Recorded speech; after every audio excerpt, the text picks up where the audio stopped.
Hello, my name is Andrea Oriana, and I'm the Digital Storytelling Manager for Love and Future Inc. I'm going to show you some of my artwork today, but before I do, I wanted to introduce myself. I am a second-year master's student in the Art and Art Education program at Teachers College, Columbia University, and I'm getting certified in creative technology and community art engagement. One of my latest passions is algorithmic artwork, and I love it because I may or may not have spent too much time in the ceramic studio over the summer. And when I love something, I go all in and I go hard. So I developed a little bit of carpal tunnel, and creating art and too much typing can be very painful for me. So with algorithmic art, I was still able to be creative, but also save my limbs from too much pain. So I would like to share with you my latest passion and obsession. I use Midjourney, and a little bit more about myself. I am an immigrant. I was born in Central America in Guatemala. Spanish was my first language. I am Indigenous and European, and I'm neurodivergent, I'm queer, I am two-spirit, I am really passionate about sustainability, the arts, fashion, everything you can think of, I have energy for pretty much. But with Midjourney and algorithmic art, I really just kind of dove in. I went into one of my research spirals, or sometimes I call it a rabbit hole, and just started creating. So if anyone has any experience with Stable Diffusion or Midjourney or any of the other platforms, then you know what I'm talking about. It could be very addictive. So I love folklore, and I love the folklore of Central America, and that's what informs a lot of my art. I also have many friends who are international, who like to trace their genealogies with me, and I ask them about their folklore and their family traditions and how they honor their ancestors. And then I create art based on what they've told me. And I actually hope none of my friends are going to see this right now, because I was planning on printing out some of these and giving them away as gifts for the holiday season. But oh well, spoiler alert, I guess. So as you can see, there's the moon, and I love the moon. I follow her. I am very synced up with her, if you get what I mean. I might explain later. And then this is Greek mythology. The prompt for this one is Hades and Ginger Persephone, rulers of Xibalba, the Mayan underworld. So this is Greek mythology, but with a Mayan twist, right? So I love what Midjourney did with this.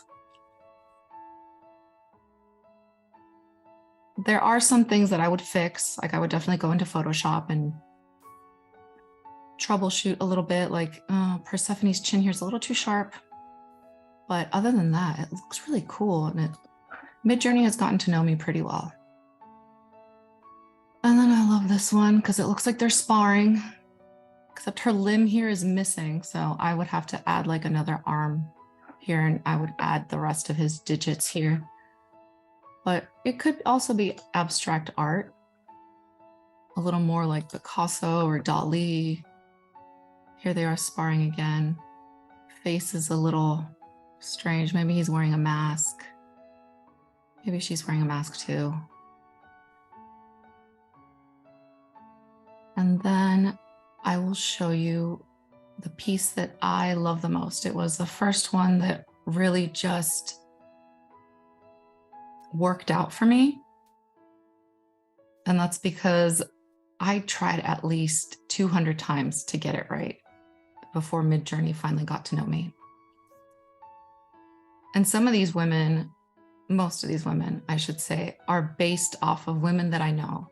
They're based off of my cousins, my aunts, all the gorgeous people in my life. I just put in their descriptors. I put in their facial features. I put in their heritage, their cultural backgrounds. And then a style of art. I really like paint splatter art. And I love Gustav Klimt. I love mosaic. I like gold leaf foil art. So I use that a lot. That's kind of a recurring theme. I'm also a makeup artist. So I do a lot of these kind of beauty shots, and they really inspire me to try it out in real life. As you can see, I have made quite a few images. Sometimes I can't sleep at night, so I go on Midjourney. Yeah, that makes some things. My friend asked me to make Donald Trump as a monkey, and this is what I made. Yeah, I take commissions too. And then this weekend I will be teaching a paint party for 4-year-olds, and the birthday boy would like me to show them how to paint a Porsche 911. And yeah, this is what I created as a prototype. I'm going to prep the canvases later today. A lot of imagery here is based off of where I was born. There are a lot of legends that have to do with butterflies and the quetzal, which is the national bird of Guatemala, and bleeding hearts. So that's kind of the legend of Tecunuman is what really inspired these pieces here. If you don't know the legend, maybe I'll tell you one day soon. And then these Sleeping Beauty pieces were for my course, Inquiry-Based Art and Design, in which I had to use this little tech device called a bluebird and create or recreate a fairy tale around it. So I chose Sleeping Beauty, and the bluebird became her ovulation device. Because why not? We live in a modern world. And here we go. So I am indigenous, and Ixchel is the Mayan goddess of loom weaving, the rainbow, the moon, of decay, of fertility. She's just everything. And so I started creating images of her. But while I was growing up, I noticed that I didn't have a lot of strong Latina role models. So I was always looking for them.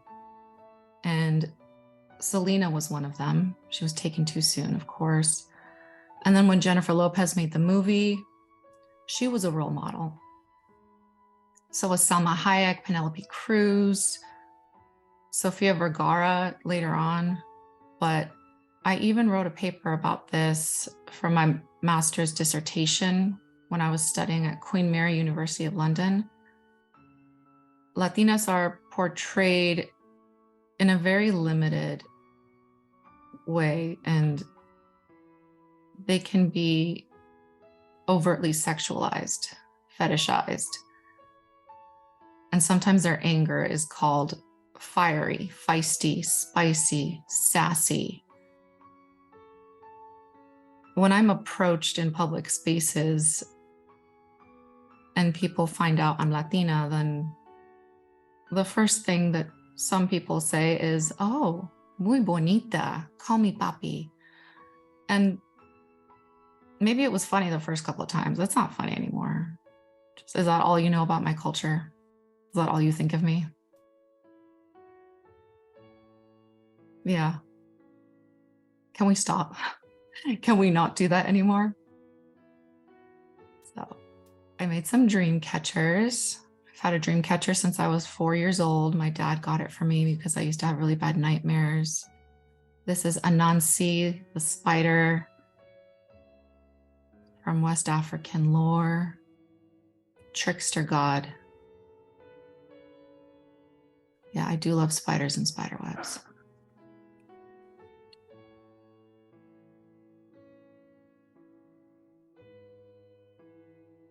Here's more of Ixchel.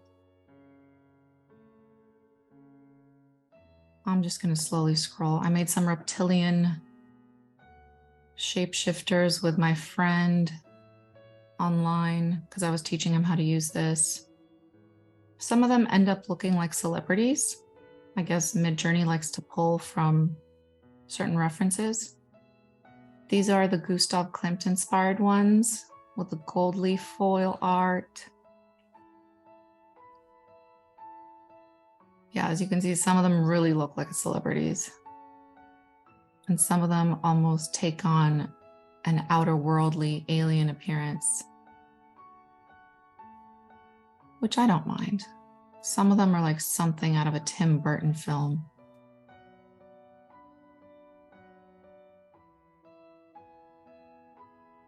This one is based on my good friend Harsh, who left New York recently, and I miss him so much. So I made that portrait for him. He didn't like it very much though. These are some of my favorite images. I say this is going to be my daughter because I don't know, her features are like mine, but they're also different. She looks like she's mixed race. She has my eye color.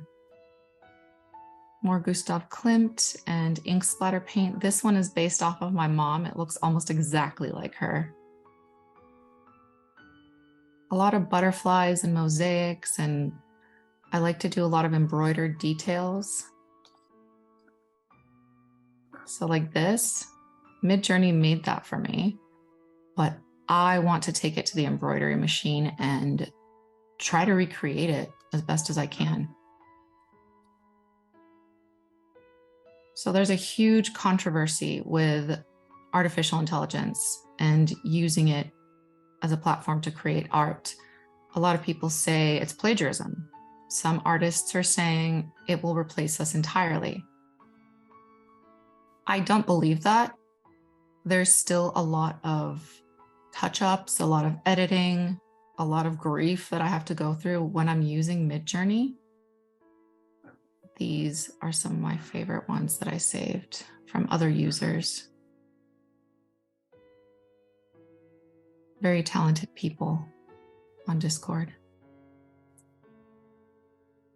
And this, I'm trying to recreate a family photograph that was lost.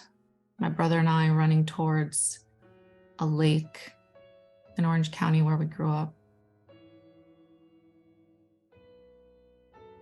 And now I'm just looking for the first image of Ishel, which is my favorite and my best piece of work, I would say. I did try self-portraiture a lot. So that's me with my cats. Sometimes the cats come out a little funny. Their faces are a little distorted. Like, look at these eyes here. This is hilarious. It was almost perfect. Some of these are based off of characters from books I've read, like this is Miss Havisham from Great Expectations.